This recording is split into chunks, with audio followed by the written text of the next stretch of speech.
I am sorry.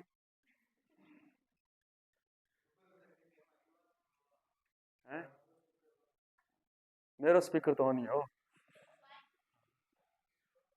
रासायनिक विधि के अंदर अपन कौन कौन सी धातुओं को पृथक करते हैं? एल्यूमिनियम, सिल्वर और सोना। धन्यवाद, वेलकम। एल्यूमिनियम का निक्षालन पढ़ने जा रहे हैं। देखो भाई, एल्यूमिनियम का निक्षालन, एल्यूमिनियम का पृथक्करण पढ़ने जा रहे हैं अपन, शुद्धिकरण पढ़ने जा रहे हैं। देखो, एल्यूमिनियम का एस्क होता है प्रमुख एस्क, क्या नाम लेते हैं अपन? बॉक्साइट। बहुत सारे एस्क पढ़ोगे आप, ठीक है, कम से कम 20-25 सूत्र पढ़ोगे। कितने? 20 से 25 सूत्र पढ़ोगे। आयरन, कॉपर, एल्यूमिनियम और एक है शायद जिंक।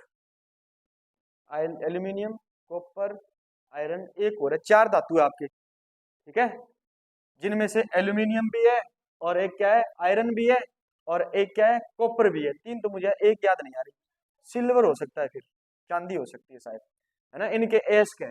तो कम से कम 20 या 25 प्रकार के आपको क्या मिलेंगे? फॉर्मूले मिलेंगे। फॉर्मूला आपको याद करना है, पूछा जाएगा इनमें से कौन सा एस्क किस धातु का है, ठीक है। तो बॉक्साइट जो है वो किसका एस्क है? वो याद रखना, एल्यूमिनियम का एस्क है। और ये एल्यूमिनियम का होता है ऑक्साइड। क्या होता है? एल्यूमिनियम का ऑक्साइड। और इसके साथ होते हैं 2 जल के अणु, ठीक है। तो फॉर्मूला क्या बनेगा बॉक्साइट का? बॉक्साइट का फॉर्मूला बन गया, बताओ, एल्यूमिनियम Al2O3.2H2O, ठीक है। इसे क्या कहते हैं? बॉक्साइट कहते हैं। क्या कहते हैं? बॉक्साइट। बॉक्साइट का फॉर्मूला क्या होता है? Al2O3.2H2O. अच्छा, एल्यूमिनियम ऑक्साइड का फॉर्मूला क्या होता है? Al2O3। और क्रिस्टलन जल के अणु कितने हैं? 2। तो बॉक्साइट को कैसे याद रखोगे? एल्यूमिनियम का ऑक्साइड है जिसमें 2 जल के क्या है, अणु है, जिसमें 2 जल के क्या है। प्लस नहीं लगाना है यहाँ पे, प्लस लगाते ही क्या हो जाएगा? गलत हो जाएगा। तो क्या लगाना है? डॉट। क्या लगाना है? डॉट लगाना है। क्लियर है? ठीक है। एल्यूमिनियम का जब भी अपन क्या करेंगे, शुद्धिकरण करेंगे, तो याद रखना इस एल्यूमिनियम में मुख्य रूप से क्या चीज पाई जाती है? अशुद्धियां जो पाई जाती है वो कौन सी पाई जाती है? आयरन का ऑक्साइड। बताओ, धातु का ऑक्साइड है ना? ये धातु का ऑक्साइड है क्या? है, उप धातु है। ये धातु है। क्या ये धातु? बताओ, इन दोनों अशुद्धियों को दूर करने के लिए गालक कौन सा काम में लेंगे? ये क्या है? अम्लीय है, क्षारीय है? क्षारीय। ये क्या है? क्षारीय है। तो बताओ, इन दोनों को दूर करने के लिए, अशुद्धियों को दूर करने के लिए गालक कौन सा काम में लिया जाएगा? गालक कौन सा? अम्लीय, है ना। तो ये क्या है? अम्लीय गालक है। समझ में आ गई बात?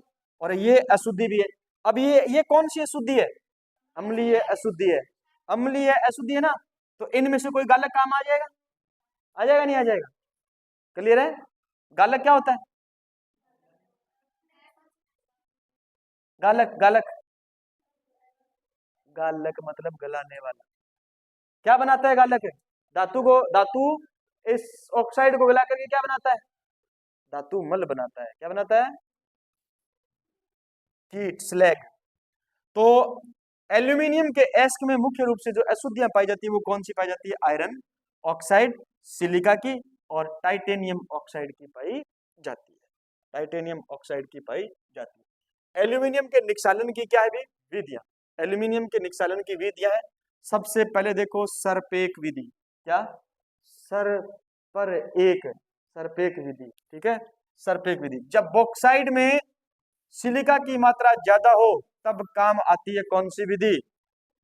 ऐसे याद रखो, सर्प। क्या? और सर्प कहां पर चलता है? मिट्टी पर चलता है। कहां पर चलता है? ये क्या है? मिट्टी। ये क्या है? जब एस्क के अंदर किसकी अशुद्धि ज्यादा हो जाए? सिलिका की, तब कौन सी विधि काम आती है? सरपेट। एल्यूमिनियम के अंदर किसकी अशुद्धियां ज्यादा हो? सिलिका की अशुद्धियां क्या हो? ज्यादा हो। तब याद रखना है कौन सी विधि काम में लेते हैं? सर्पेक में एक शब्द आ रहा है, सर्पेक, सर्प। क्या? सर्प। सर्प कहाँ चलता है? इस मिट्टी में चलता है। ये सिलिका क्या है? मिट्टी तो होती है सिलिका, इस मिट्टी में चलता है। तो सर्पेक से शब्द याद रखना है SiO2। SiO2, ठीक है। होल विधि क्या है? होल विधि में याद रखना है बॉक्साइट। बॉक्साइट में क्या हो, आयरन। आयरन की मात्रा क्या होती है, ज्यादा। आयरन की मात्रा क्या होती है, ज्यादा।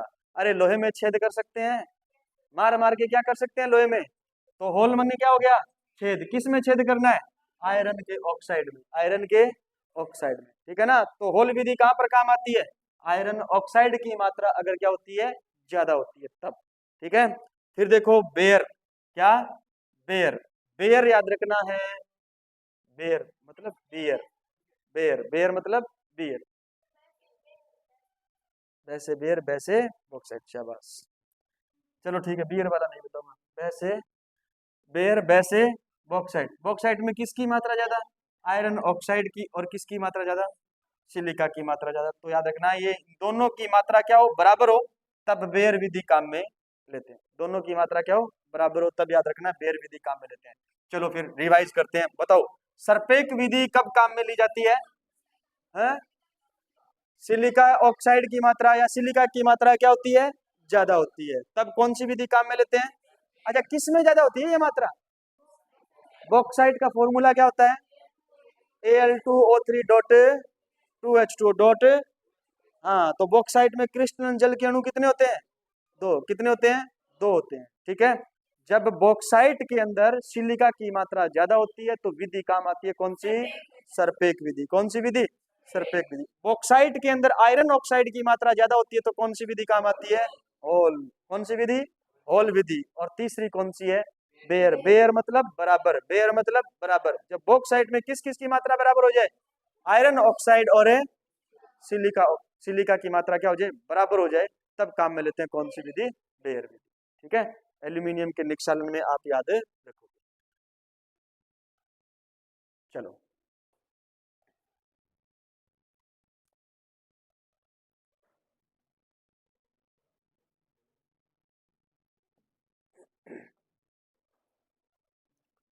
आगे यूनियन, ठीक है ठीक है ठीक है। के बाद रोटी टाइम पर मिलेगा नहीं है, हॉस्टल में जाके हो रोटी खाने वास्ते है, रूम पर खुद बना के आओ, बनाई डी आओ, बनाई डी है खा के आओ। हाँ पीजी में जाके खा के आओ रूम पर, गोलगप्पा खा के आओ। चारों ही थे आप, सोगन लगे सही से, अण खोया, अण खोया।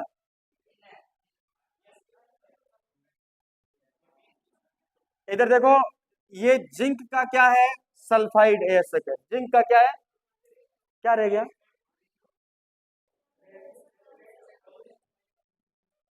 पीछे रह गया, डबल किया हुआ है। कौन सी चीजें दिखाना,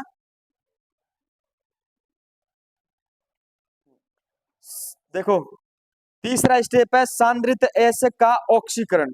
सांद्रित एस का क्या है, ऑक्सीकरण। और ऑक्सीकरण किया जाता है, पहली बात याद रखना, दो विधियों द्वारा।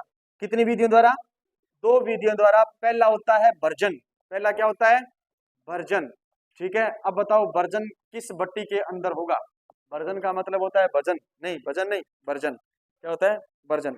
वर्जन को कहते हैं रोस्टिंग, क्या कहते हैं। और याद रखना ये कब होता है, जब सांद्रित ऐश को वायु की अधिक मात्रा के अंदर क्या किया जाता है, गर्म किया जाता है। सांद्रित ऐश मतलब चूर्णीकृत ऐश का आपने क्या किया, सांद्रण किया। सांद्रण के बाद में जो आपको धातु का क्या मिल गया, एक एस्क मिल गया। उस धातु के एस्क को ऑक्सीजन की अधिक मात्रा में क्या करना है, आपको गर्म करना है। क्या करना है, गर्म करना है। तो याद रखना गलनांक से कम ताप पर, सॉरी, ऑक्सीजन की अधिक मात्रा में क्या करना है, आपको गर्म करना है। गर्म भी याद रखना कब कैसे करोगे, धातु पिघल न जाए, धातु पिघल न जाए। मतलब गलनांक से क्या तापमान होना चाहिए, कम। गलनांक से कम तापमान पर आपको क्या करना है, गर्म करना है। यही प्रक्रिया क्या कहलाती है, वर्जन कहलाती है। देखो इधर देखो, रोस्टिंग। रोस्टिंग का मतलब क्या है कि आपके पास में था सांद्रित एस्क, क्या था, सांद्रित एस्क।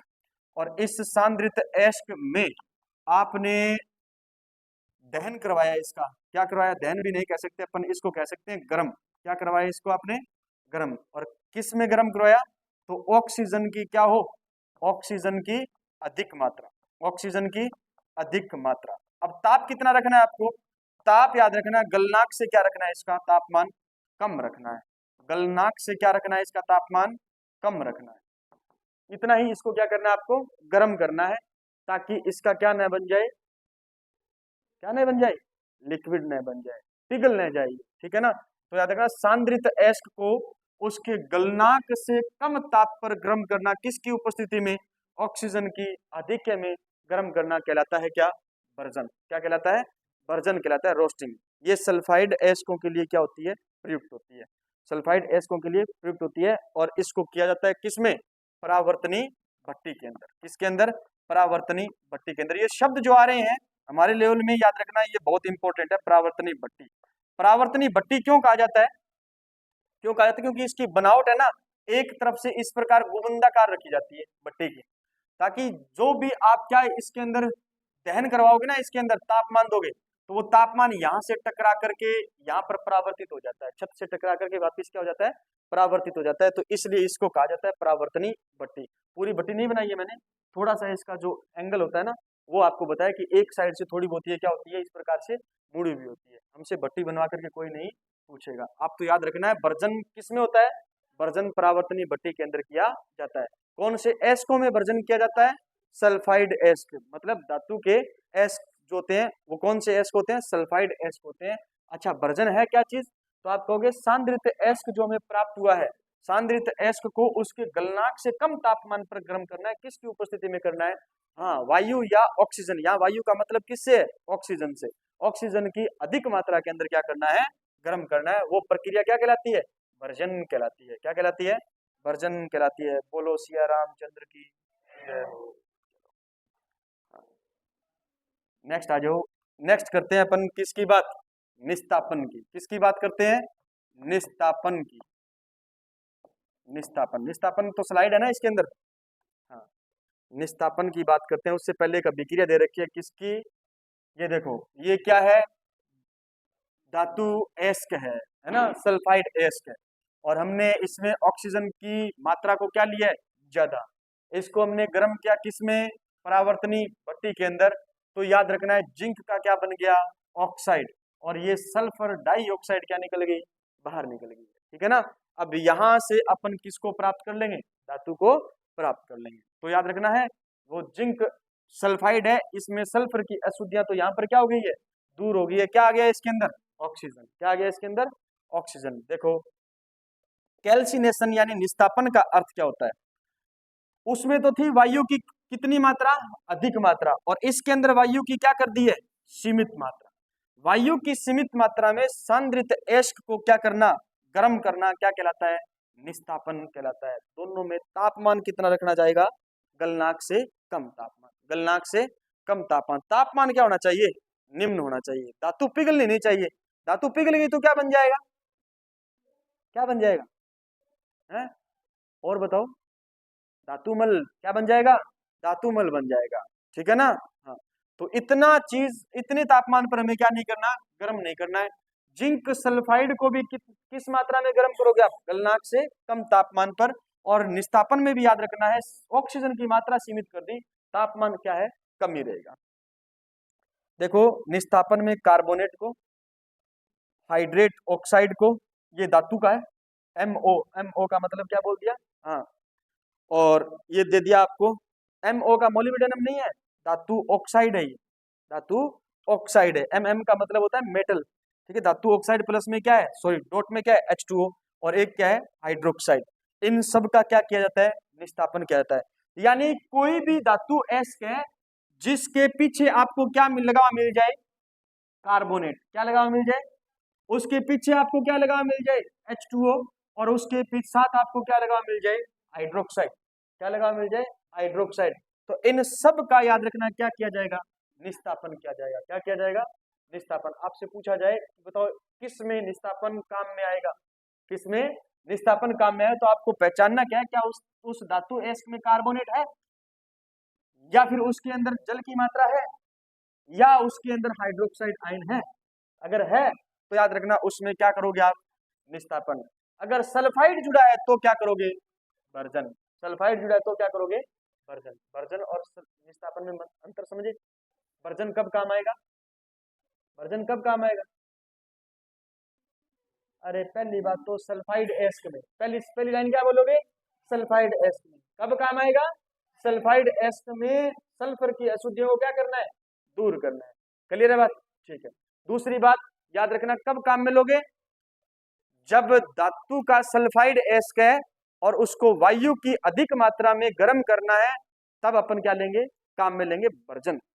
अगर धातु का क्या है, कार्बोनेट क्या है, एस्क है, या फिर आपका हाइड्रेट ऑक्साइड एस्क है, या फिर हाइड्रोक्साइड एस्क है, और याद रखना उस कंडीशन के अंदर काम में लेंगे अपन क्या, निस्तापन। तीसरा अंतर याद रखना, यहां पर गलनांक से कम तापमान होगा, यहां पर भी गलनांक से क्या होगा, कम तापमान होगा। यहां पर ऑक्सीजन की मात्रा क्या होगी, अधिक, यहां पर ऑक्सीजन की मात्रा क्या होगी, सीमित। वर्जन और निस्तापन में ये अंतर रहेगा, ठीक है। बोल सकते हो अंतर एक बार और, बोलो पहला अंतर क्या है, हाँ, सल्फाइड एस्क में काम आता है वर्जन, और ये कार्बोनेट, हाइड्रोक्साइड, और हाँ ठीक है, समझ गया मैं आपकी भावनाओं को समझ गया, ठीक है। और बताओ, ऑक्सीजन वर्जन में ज्यादा और निस्तापन में सीमित, ठीक है। दोनों में समानता क्या है, कम गलनांक।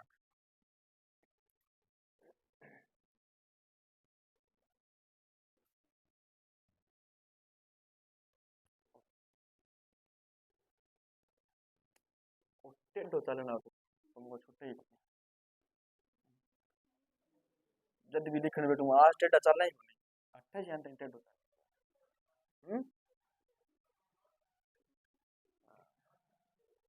सीधे ये नोट्स में, तेरे चश्मा काम ही कौन तेरे, फिर तेरे चश्मा काम ही कौन है, हाँ देखो इन देखो, ये है, देखो इधर देखो, कार्बोनेट एस्क है, FeCO3, कार्बोनेट एस्क है ना, क्या किया आपने, गर्म किया, कौन सी भट्टी में, परावर्तनी भट्टी में, तो बना क्या, FeO, और कौन सी गैस निकली है, Al2O3.2H2O। अभी आपने पढ़ा था ना ये MO.H2O, ये धातु है, धातु का ऑक्साइड है, और क्या साथ में जुड़ा है, जल। ये क्या है, CO3-2 कार्बोनेट है ना, और इधर क्या है, OH, क्या है, OH। तो कार्बोनेट ये क्या है, धातु का ऑक्साइड, इसको क्या बोलेंगे, हाइड्रेट, और इसको क्या बोलेंगे, हाइड्रोक्साइड। इन तीनों के अंदर याद रखना परावर्तनी भट्टी काम में लेंगे, थोड़ा गर्म करेंगे, तो ये प्रक्रिया कहलाती है सारी क्या, निस्तापन। क्या कहलाती है, निस्तापन। पहचान जाओगे ये कौन सी प्रक्रिया है, निस्तापन। कौन सी प्रक्रिया है, निस्तापन। बताओ समझ आ गई, हाँ। अब इन अभिक्रियाओं में आपको उत्पाद क्या बन रहा है, ठीक है ना, ये चीजें याद नहीं रखनी है आपको, तो सिर्फ ये चीज पहचाननी है, क्या ये निस्तापन हो रहा है या वर्जन हो रहा है, तो आप कहोगे ये निस्तापन हो रहा है। इससे पहले वाली अभिक्रिया थी ZNS, क्या, ZNS, वो सल्फाइड एसिड था, उसमें अपन काम में लेंगे वर्जन। क्या काम में लेंगे, वर्जन काम में। ये वर्जन और निस्तापन में अंतर है, मैंने बढ़ा दिया। सल्फाइड एस्कों के लिए क्या किया जाता है, वर्जन प्रयुक्त किया जाता है। निस्तापन कार्बोनेट OH और हाइड्रेट ऑक्साइड एस्कों के लिए प्रयुक्त किया जाता है। वायु की अधिक मात्रा में वर्जन होता है, वायु की सीमित मात्रा में क्या होता है, निस्तापन होता है, ठीक है। फिर देखना धातु ऑक्साइड का क्या है, चौथा स्टेप है धातु ऑक्साइड का अपचयन। पहला स्टेप पढ़ा चूर्णीकरण, दूसरा स्टेप क्या पढ़ा, सांद्रण, तीसरा क्या पढ़ा, सांद्रित एस्क का ऑक्सीकरण, और फिर आप पढ़ोगे धातु ऑक्साइड का अपचयन। यानी ऑक्सीकृत एस्क का क्या करना है आपको, ऑक्साइड का क्या करना है आपको, अपचयन करना है, ठीक है ना। तो पहला स्टेप है इसके अंदर कार्बन के द्वारा अपचयन, और कार्बन के द्वारा अपचयन करने की विधि को क्या कहा जाता है, प्रगलन कहा जाता है, स्मेल्टिंग कहा जाता है। प्रगलन या क्या कहा जाता है, स्मेल्टिंग कहा जाता है, ठीक है। इसके अंदर क्या होगा, ध्यान देना, धातु ऑक्साइड लोगे आप, और धातु ऑक्साइड कौन सा, जो ऑक्सीकृत हुआ था, जो ऑक्सीकृत हुआ, देखो इधर देखो, ये था जिंक सल्फाइड, क्या था ये, जिंक सल्फाइड। इसकी अभिक्रिया करवाई थी 3O2 से, किससे करवाई थी, 3O2 से, तो ये बना था ZNO, क्या बना था, ZNO। ये धातु कहाँ काम आएगी, यहां पर काम, ठीक है। ये तो करवाया आपने ऑक्सीकरण, क्या करवाया आपने, ऑक्सीकृत धातु का अब क्या करवाना है आपको, अपचयन करवाना है। क्या करवाना है, अपचयन करवाना है तो आपने काम में लिया धातु ऑक्साइड, इसमें मिलाओगे आप कार्बन, और कार्बन के बाद में गालक के रूप में आप कोई और काम में लोगे, ठीक है ना। तो याद रखना ये धातु ऑक्साइड काम में लिया, इसके साथ में कार्बन मिलाया जाएगा, कॉक मिलाया जाएगा, और मिलाया जाएगा क्या, गालक या फ्लक्स, गालक या फ्लक्स। अच्छा गालक क्यों काम में ले रहे हैं, गालक क्यों काम में ले रहे हैं, ये ऑक्साइड क्या है, अगलनीय है, क्या है ये, अगलनीय, ये ऑक्साइड क्या है, अगलनीय, ठीक है ना। तो इसको गलाने के लिए अपन क्या काम में लेंगे, गालक काम में लेंगे। समझ आ रहा है क्या, अरे आ रहा है क्या, बोल लो ना।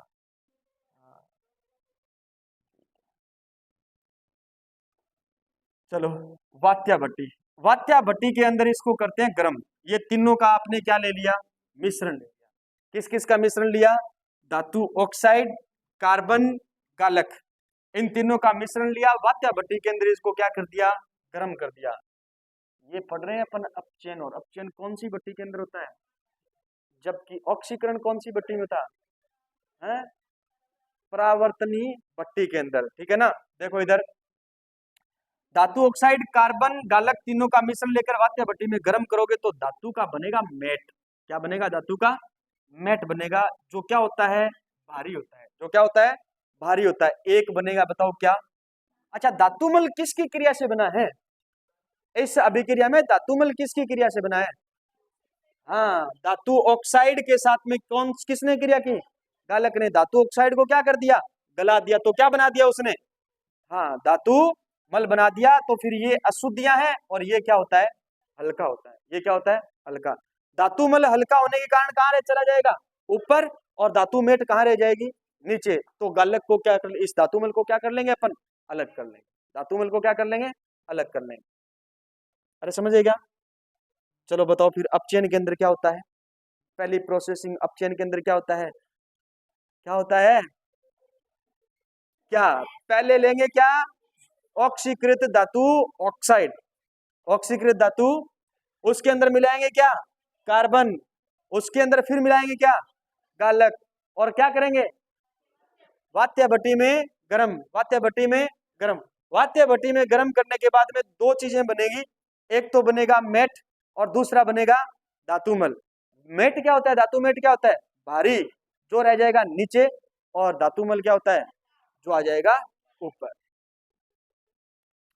एल्यूमिनियम द्वारा क्या करवाया जाता है, अपचयन, एल्यूमिनियम द्वारा अपचयन करवाया जाता है। पहला करवाया किसके द्वारा, कार्बन के द्वारा, दूसरा करवाया किसके द्वारा, एल्यूमिनियम के द्वारा। ऐसे धातु ऑक्साइड जिनका अपचयन कार्बन द्वारा नहीं किया जा सकता, उनका अपचयन किसके द्वारा होता है, एल्यूमिनियम के द्वारा होता है। याद रखना दो ही चीज है आपके कोर्स के अंदर, एक तो क्या है क्रोमियम ऑक्साइड, और एक क्या है मैग्नीज ऑक्साइड, इनका अपचयन किसके द्वारा होता है। हाँ ये छोटे छोटे प्रश्न है, इसके याद रखोगे आप।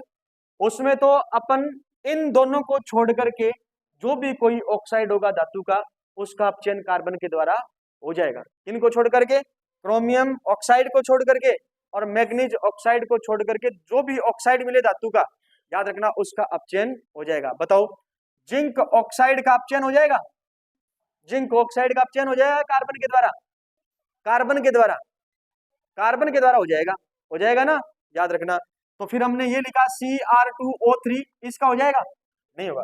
इन दोनों को छोड़ करके जो भी ऑक्साइड मिल जाए धातु का, उसका अपचयन कौन कर देगा, कार्बन कर देगा। लेकिन याद रखना इन दोनों का अपचयन कौन करेगा, एल्यूमिनियम करेगा। क्या कार्बन कर देगा इसका, नहीं करेगा। तभी तो हम किसको काम में ले रहे हैं, एल्यूमिनियम को काम में ले रहे हैं। तो क्रोमियम ऑक्साइड और मैग्नीज ऑक्साइड का जो अपचयन है वो किसके द्वारा होता है जी, एल्यूमिनियम के द्वारा होता है। हाँ एल्यूमिनियम के द्वारा होता है। एल्यूमिनियम के द्वारा अपचयन एल्यूमिनो तापी विधि या थर्माइट विधि, एल्यूमिनो तापी विधि या थर्माइट विधि कहलाती है। थर्माइट विधि क्या है, थर्माइट विधि ऐसी प्रोसेस है, ऐसी विधि है जिसके अंदर अपन एल्यूमिनियम द्वारा किसका पृथक अपचयन करवाते हैं, क्रोमियम ऑक्साइड और मैग्नीज ऑक्साइड का क्या करवाते हैं, अपचयन करवाते हैं। ठीक है, समझ गए। क्रोमियम ऑक्साइड और एल्यूमिनियम दोनों की क्रिया करवाई हमने। तो देखो बताओ अपचयन हुआ या ऑक्सीकरण हुआ, ऑक्सीजन का हटना, ऑक्सीजन का हटना क्या कहलाता है। देखो इधर क्रोमियम से ऑक्सीजन हटी ना, तो क्रोमियम ऑक्साइड का क्या हो चुका, अपचयन हो गया। क्रोमियम ऑक्साइड का क्या हो चुका है, अपचयन हो गया है। क्या बन गया, एल्यूमिनियम ऑक्साइड। बताओ एल्यूमिनियम का ऑक्सीकरण हुआ या अपचयन हुआ, ऑक्सीकरण। क्यों, क्योंकि एल्यूमिनियम के साथ में क्या जुड़ गई, ऑक्सीजन जुड़ गई। तो ऑक्सीकरण और अपचयन, समझ में आ गई बात। ये ऑक्सीकृत क्या थी, धातु।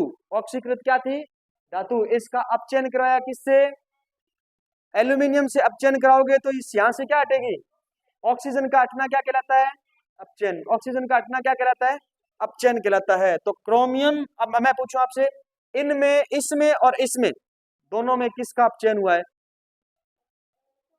जहां से ऑक्सीजन हटी, जहां से ऑक्सीजन हटी, कहां से हटी, क्रोमियम ऑक्साइड। तो क्रोमियम ऑक्साइड का तो हुआ अपचयन, और किसके साथ में ऑक्सीजन जुड़ी, तो एल्यूमिनियम का क्या हो गया, एल्यूमिनियम का ऑक्सीकरण हुआ है या Al2O3 का ऑक्सीकरण हुआ है, एल्यूमिनियम का ऑक्सीकरण।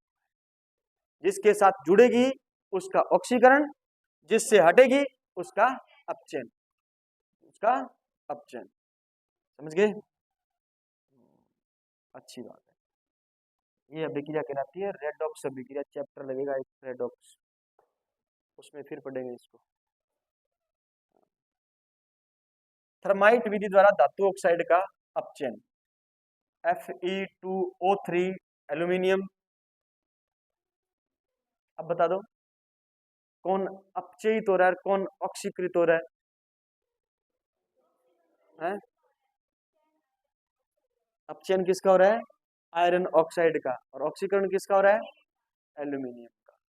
ठीक है, ये क्या है, पिघला हुआ लोहा। ये क्या है, पिघला हुआ, पिघला हुआ लोहा। पिघले हुए लोहे का निर्माण कौन सी विधि द्वारा किया जाता है, थर्माइट विधि द्वारा। थर्माइट विधि द्वारा। अच्छा, थर्माइट विधि में लोहे की क्रिया, सॉरी एल्यूमिनियम की क्रिया लोहे के किस एस्क से करवाई जाती है, एल्यूमिनियम की क्रिया लोहे के किस एस्क से करवाई जाती है, आयरन ऑक्साइड से। ये आयरन का ऑक्साइड है ना, Fe2O3, इसमें क्रिया करवाएंगे तो पिघला हुआ लोहा आपको क्या होगा, प्राप्त होगा।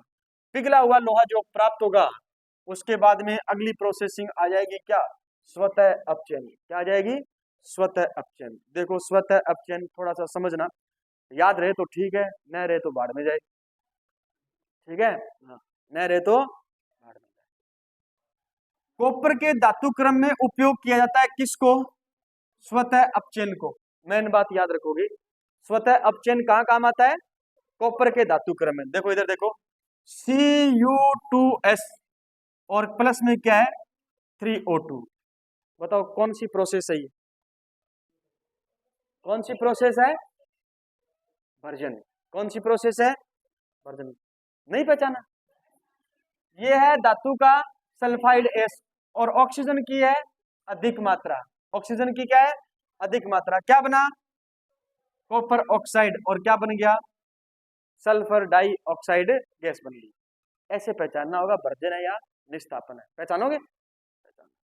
फिर देखो इधर देखो, Cu2S के अंदर हमने क्या मिलाया, कॉपर ऑक्साइड। क्या मिलाया, कॉपर ऑक्साइड। क्या बन गया, कॉपर, और प्लस में क्या बन गया, SO2। हमने कहा है स्वतः अपचयन। क्या कहा है, स्वतः अपचयन। ठीक है, इधर देखो, यहां पर कॉपर था प्लस, और ये +2 +1, और सल्फर था -2 ऑक्सीकरण अंक में, -2 ऑक्सीकरण। पहचान सकते हैं ना, कॉपर पे +1 चार्ज होता है, ये होता है कॉपर +1, और S-2 इसकी चार्ज इसके नीचे लिखा जाता है, इसका चार्ज इसके नीचे लिखा जाता है। ठीक है, तो फॉर्मूला क्या बना, Cu2S बना, Cu2S बना। ठीक है, तो यहां पर कॉपर की ऑक्सीकरण अवस्था कितनी, एक, कितनी, एक। और यहां पर कॉपर की ऑक्सीकरण अवस्था कितनी है, एक। कितनी है, एक। और याद रखना, जब अकेला कॉपर आए ना, जब अकेला कॉपर आए तब उसकी ऑक्सीकरण अंक कितना हो जाता है, 0। तो यहाँ पर +1 था, यहाँ पर भी +1 था, 1 से कितना हो गया, 0। ऑक्सीकरण अंक का घटना क्या कहलाता है, अपचयन। ऑक्सीकरण अंक का घटना क्या कहलाता है, तो कॉपर ने कॉपर को क्या कर दिया, अपचयित। कॉपर ने कॉपर को क्या कर दिया, अपचयित। क्या कहलाता है, स्वतः अपचयन। क्या कहलाता है, स्वतः अपचयन कहलाता है। अरे समझ गए, समझ गए, समझ नहीं रहे हो, नहीं समझ रहे ना, हाँ नहीं समझ रहे, भाड़ में जाए सही है, भाड़ में जाए ना, समझ आए तो। सल्फर का हटना, ऑक्सीजन का हटना क्या कहलाता है? देखो अपचयन मैंने आपको बताया ऑक्सीकरण अंक के माध्यम से, और ये मैंने देखो इधर देखो, ये सल्फर पर माइनस चार्ज होता है, ऑक्सीजन पर भी कौन सा चार्ज होता है? माइनस का चार्ज होता है। ऑक्सीजन पर भी कौन सा चार्ज होता है? माइनस का चार्ज होता है। ऋण विद्युतीय तत्व का हटना, ऋण विद्युतीय तत्व का हटना क्या कहलाता है? अपचयन कहलाता है। ऑक्सीजन का जुड़ना क्या कहलाता है? ऑक्सीकरण। ऑक्सीजन पर चार्ज क्या होता है? माइनस, तो याद रखना ऋण विद्युतीय तत्व का जुड़ना क्या कहलाता है? ऑक्सीकरण। क्या कहलाता है? और ऋण विद्युतीय तत्व का हटना क्या कहलाता है? अपचयन कहलाता है। समझ में आ गई बात? ठीक है। ऑक्सीकरण अंक का घटना क्या कहलाता है? अपचयन। ऑक्सीकरण अंक का घटना क्या कहलाता है? ये +1 में था, ये +1 में था, यहाँ पर आते ये क्या हो गया? 0। यहाँ से सल्फर हट रहा है, ऋण विद्युतीय तत्व का हटना, ऋण विद्युतीय तत्व का हटना, तो क्या कहलाता है? अपचयन। ऑक्सीकरण अंक का घटना क्या कहलाता है? अपचयन। तो याद रखना कॉपर ने कॉपर का क्या कर दिया? अपचयन। कॉपर ने कॉपर का अपचयन कर दिया, इसलिए इसको अपन कहते हैं स्वतः अपचयन। क्या कहते हैं? स्वतः अपचयन। बताओ ये शुद्ध धातु है या नहीं? शुद्ध है ना? इसमें कोई अशुद्धियां है क्या? नहीं है। तो इससे अपन स्वतः अपचयन से अपन क्या कर सकते हैं? धातु प्राप्त कर सकते हैं। अपचयन ऑक्सीकरण समझ आया? और पढ़ेंगे अपन, चैप्टर आएगा तब और पढ़ेंगे। धातुओं का शोधन, 5वें स्टेप के अंदर धातुओं का शोधन अपन विद्युत अपघटन द्वारा करते हैं, द्रवण द्वारा करते हैं, पासवन द्वारा करते हैं, वोन और केल विधि द्वारा करते हैं, मॉन्ड विधि द्वारा करते हैं, पोलिंग विधि द्वारा करते हैं, मंडल परिष्करण क्षेत्र विधि द्वारा करते हैं। ये विधियां हैं किसके? धातुओं के शोधन की।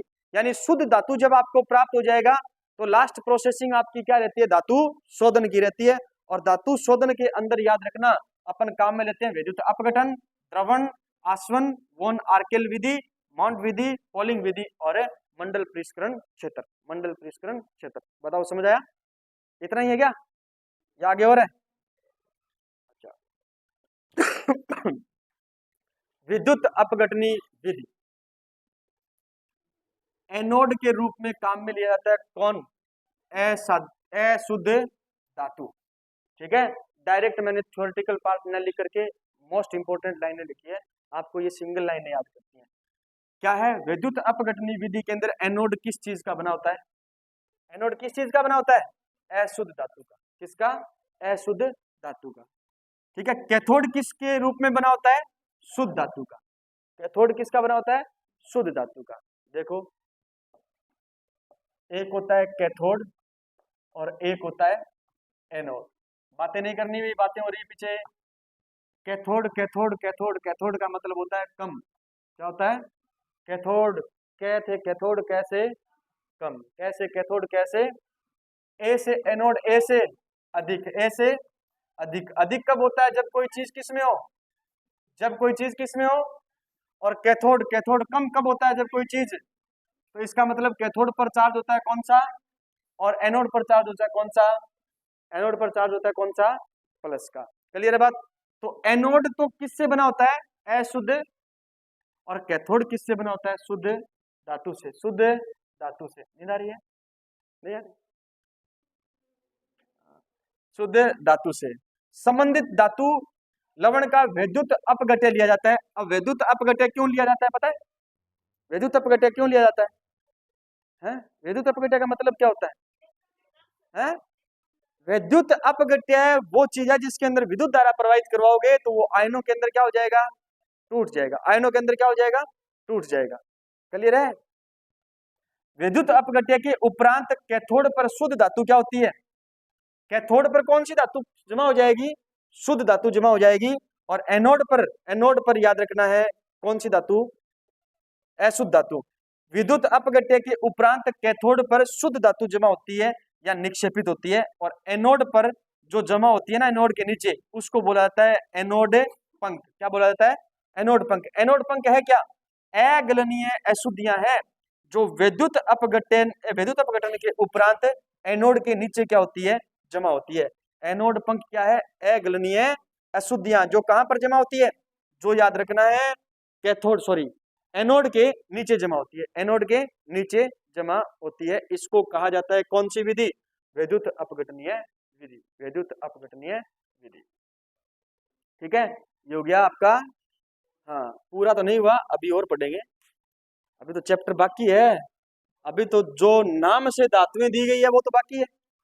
ठीक है, नोट्स तो दे देंगे, कोई बात नहीं है। पानी है क्या पीने का?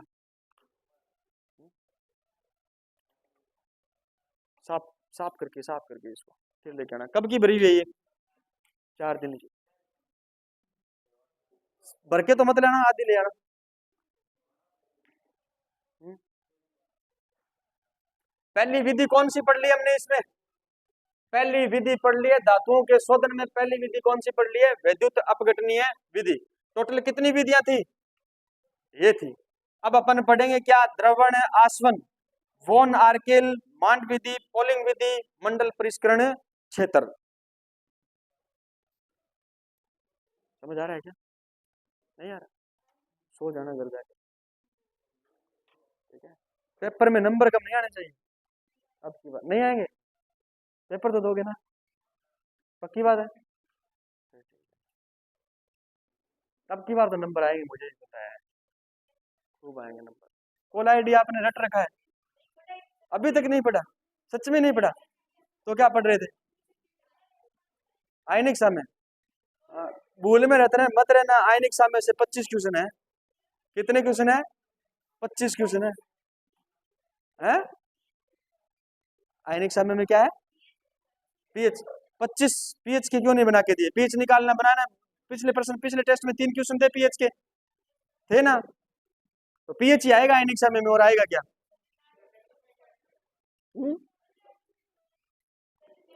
25 क्वेश्चन है आयनिक समय के, और 15 क्वेश्चन है किसके? कोलाइड के।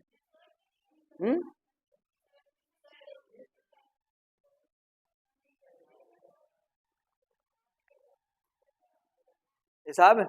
गोलगप्पा तो पेट्रोलर।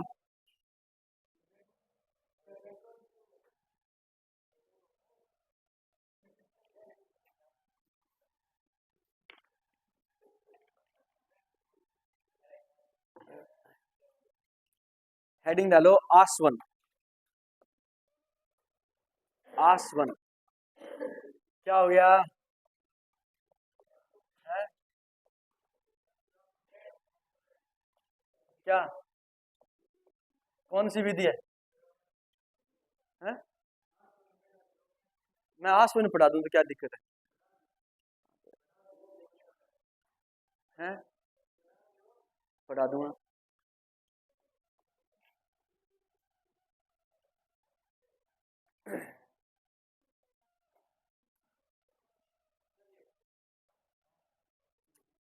एक तो होती है अशुद्धि। क्या होती है? अशुद्धि। और एक होता है एस्क। क्या होता है? एस्क। अशुद्धि और एस्क ये काम करती है, याद रखना है, क्वथनांक पर। किस पर? अगर इन दोनों का क्वथनांक क्या है, क्वथनांक का अंतर क्या है? क्वथनांक का अंतर अधिक है। क्वथनांक का अंतर अंतर अधिक है तो हम काम में लेते हैं आसवन विधि। कौन सी विधि? आसवन विधि। ठीक है ना? यह विधि कब काम में ली जाती है? जब अशुद्धि और एस्क, अशुद्धि और एस्क के बीच में क्या हो? क्वथनांक का अंतर क्या हो? अधिक हो, तब आसवन विधि काम में ली जाती है। अच्छा, अब किस किस के शुद्धिकरण के अंदर ये काम में आएगी? तो याद रखना, ये आएगी मरकरी के शोधन में काम में आएगी। किसमें? मरकरी के शोधन में काम में आएगी। जिंक के शोधन में काम में आएगी। और कैडमियम के शोधन में क्या आती है? काम में आती है। मैं लैंग्वेज लिखा दूंगा, पहले समझ लो आप। ठीक है, ध्यान दो। अशुद्धि और एस्क के क्वथनांक का अंतर क्या होता है? अधिक होता है। ठीक है, तब काम में आती है कौन सी विधि? आसवन विधि। आपको ये चीज जरूर याद रखनी है, मरकरी क्या है? मरकरी, जिंक और कैडमियम, इनके शोधन में प्रयुक्त होने वाली विधि कौन सी है? आसवन विधि है। कौन सी विधि है? आसवन विधि। अब लिखो इसकी लैंग्वेज, लिखो।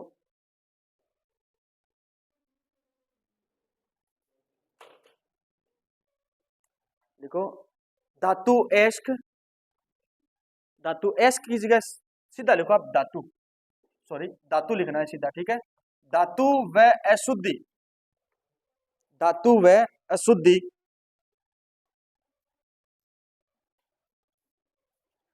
धातु व अशुद्धि के क्वथनांकों के बीच धातु व अशुद्धि के क्वथनांकों के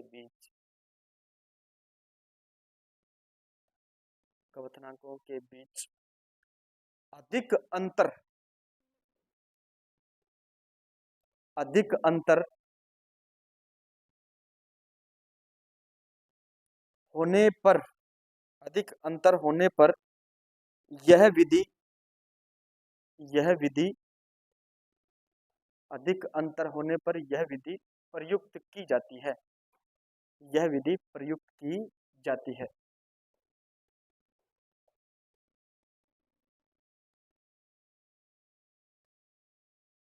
एग्जाम्पल लिखो, मरकरी Hg, जिंक और कैडमियम Cd, Hg और कैडमियम और जिंक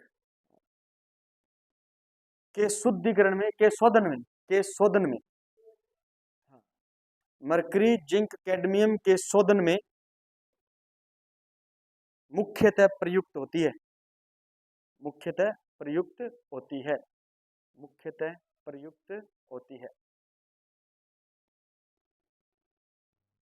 लिख लिया? नोट लगा करके लिखोगे।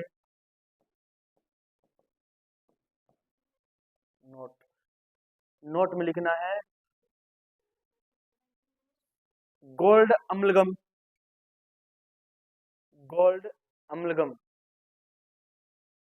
अम्लगम तो लिखना आता है। क्या होता है अम्लगम?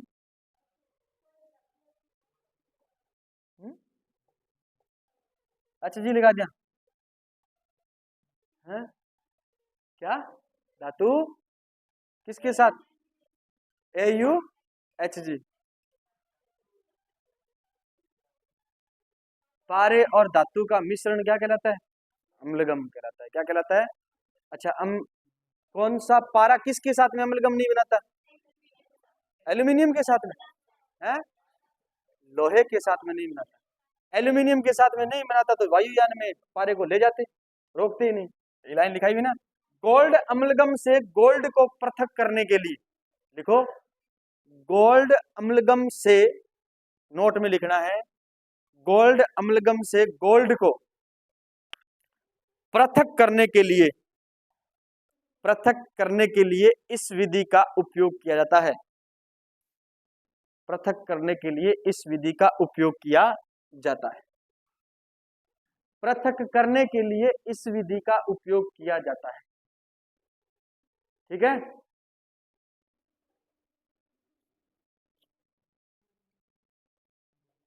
नेक्स्ट लिखोगे आप आसवन। आसवन के बाद में है नंबर 3। नंबर 3 ही पढ़ रहे हैं, द्रवण। लिखो द्रवण।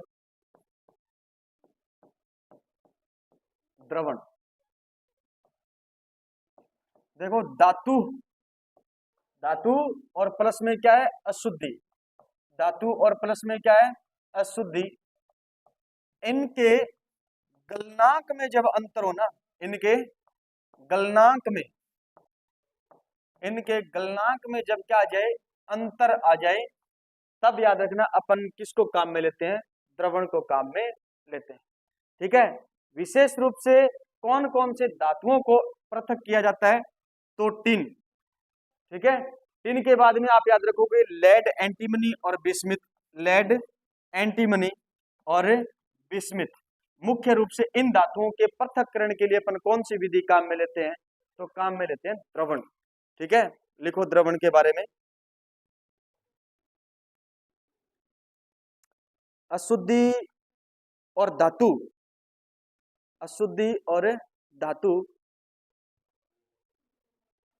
अशुद्धि और धातु के बीच गलनांक में अंतर होने के कारण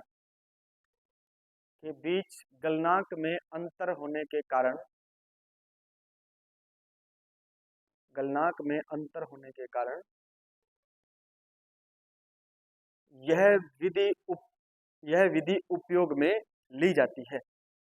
गलनांक में अंतर होने के कारण यह विधि उपयोग में ली जाती है।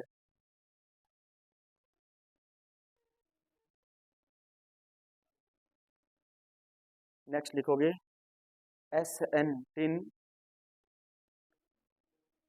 TB lead, SV antimony,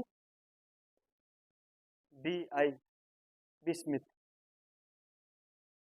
BI bismuth.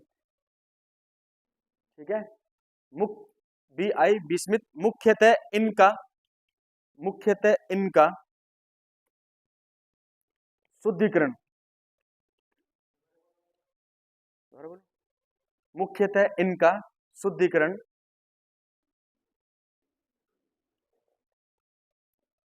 द्रवण विधि द्वारा होता है।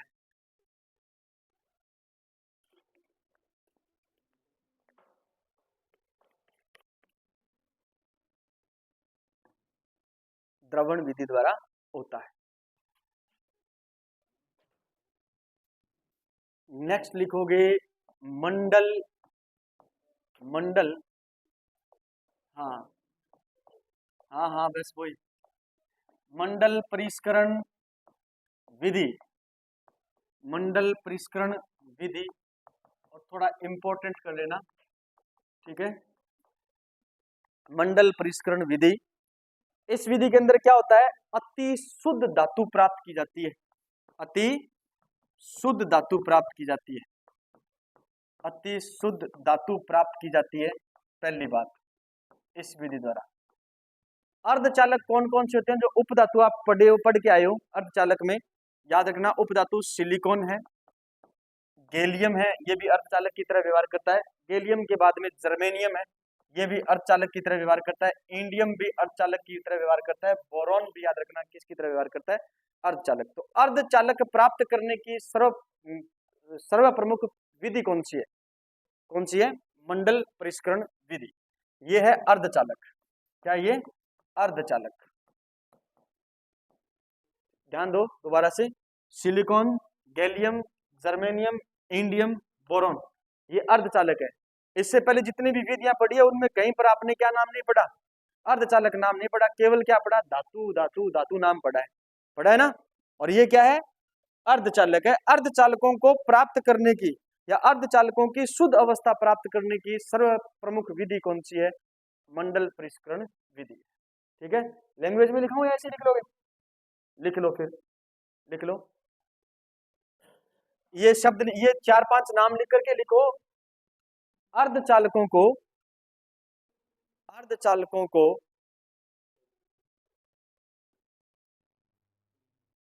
अर्धचालकों को शुद्ध अवस्था में प्राप्त करने की,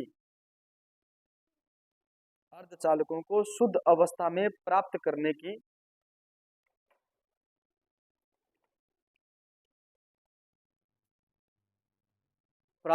की सबसे अच्छी विधि है, सबसे अच्छी विधि है, सबसे अच्छी विधि है। अब देखो इधर देखो, मान लीजिए कोई भी धातु लिया आपने, या धातु का अयस्क है या चूर्णीकृत अयस्क है, जो भी है ना, उसको अलग अलग विधियों द्वारा शुद्ध करते हुए आ रहे हो आप, और इस विधि तक पहुंच गए। तो इस विधि के अंदर जब आप तापमान दोगे ना उस मटेरियल को, तो अलग अलग तापमान पर अलग अलग पदार्थ की क्या बन जाएंगी, क्रिस्टल बन जाएंगे। अलग अलग ताप पर क्या बनेंगे, अलग अलग पदार्थ के क्या बनेंगे, क्रिस्टल बनेंगे। तो पूछा जाता है कौन सी विधि इनमें से कौन सी विधि जो है वो क्रिस्टलन सिद्धांत पर कार्य करती है, क्रिस्टलन सिद्धांत पर कार्य करती है। तो याद रखना मंडल परिष्करण विधि जो है किस सिद्धांत पर काम करती है, क्रिस्टलन सिद्धांत पर काम करती है। तो याद रखना यह विधि क्रिस्टलन सिद्धांत पर काम करती है, क्रिस्टलन सिद्धांत पर, क्रिस्टलन सिद्धांत पर काम करती है। यह विधि क्रिस्टलन सिद्धांत पर काम करती है। लिख लिया, हाँ। कितनी प्रोसेसिंग पढ़ ली हमने, कितनी, 4 पढ़ ली। पहली पढ़ी कौन सी है, आसवन पढ़ी, तो विद्युत अपघट्य विधि, विद्युत अपघट्य विधि। दूसरी तीसरी, चौथी मंडल परिष्करण। अब पांचवी का नाम लिखोगे आप, लिखो पांचवी विधि। पांचवी विधि का नाम लिखो वाष्प परावस्था शोधन। इसमें आएंगे अलग अलग विधियां आएंगी। वाष्प परावस्था शोधन, वाष्प परावस्था शोधन। और वाष्प परावस्था शोधन जो है उसकी दो उपविधियां हैं। नंबर एक लिखना है मंडल प्रक्रम, सॉरी मान प्रक्रम। क्या है? मान प्रक्रम, मान प्रक्रम। और नाम याद रखोगे निकल का शुद्धिकरण कौन सी विधि द्वारा होता है? निकल का शुद्धिकरण मान प्रक्रम द्वारा होता है। कौन सी विधि द्वारा होता है? मान प्रक्रम द्वारा होता है। ठीक है। वाष्प परावस्था शोधन जो है इसकी पहली उपविधि पढ़ रहे हो आप, या पहला प्रकार पढ़ रहे हो, कौन सा? मान प्रक्रम। और मान प्रक्रम द्वारा कौन सी धातु का शुद्धिकरण होता है? निकल का होता है। कौन सी धातु का? निकल का। निकल का और कहीं शुद्धिकरण नहीं करोगे आप, कहां पर करोगे? यहां पर करोगे, मांड प्रोसेस द्वारा। ठीक है। फिर लिखो von आर्केल method number B. Von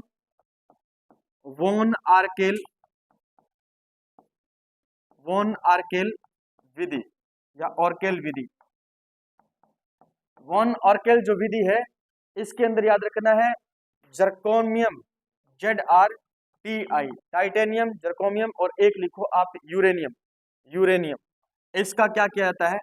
का शुद्धिकरण किया जाता है, का शुद्धिकरण किया जाता है। ठीक है। वॉन आर्केल विधि के अंदर जर्कोनियम, टाइटेनियम और यूरेनियम का क्या किया जाता है? शुद्धिकरण किया जाता है। लास्ट बच गई पॉलिंग विधि। कौन सी बच गई है? पॉलिंग, 6 नंबर, पॉलिंग विधि।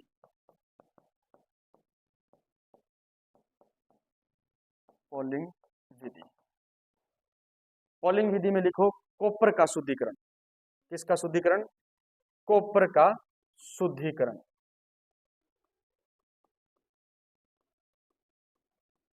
कॉपर का शुद्धिकरण किया जाता है।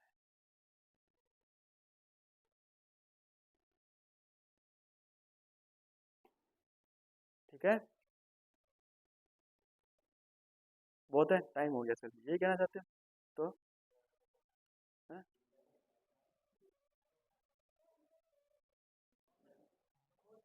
कौन बोला? चलो, है मैं देख रहा हूं। अब 4 धातुएं रही है, उन 4 धातुओं को पढ़ करके और एक मानक अपचयन विभव पढ़ करके कौन से धातु को पृथक करेगा वो चीज पढ़ करके फिर ये चैप्टर क्या हो जाएगा? कंप्लीट। 2 दिन में ये चैप्टर क्या हो जाएगा आपका? कंप्लीट हो जाएगा। ठीक है। फिर बच गए 3 चैप्टर। एक बच गया रेडॉक्स, एक बच गया है रासायनिक बल गतिकी, और एक बच गया है, एक और बच गया, कौन सा बच गया? उष्मा गतिकी। कौन सा बच गया? उष्मा गतिकी। 3 चैप्टर बच गया। 3 या 9, 10 दिन और लगा, यानी फरवरी ले लो। कल एग्जाम देने जाऊंगा, कल मेरी क्लास बंद कर रहे।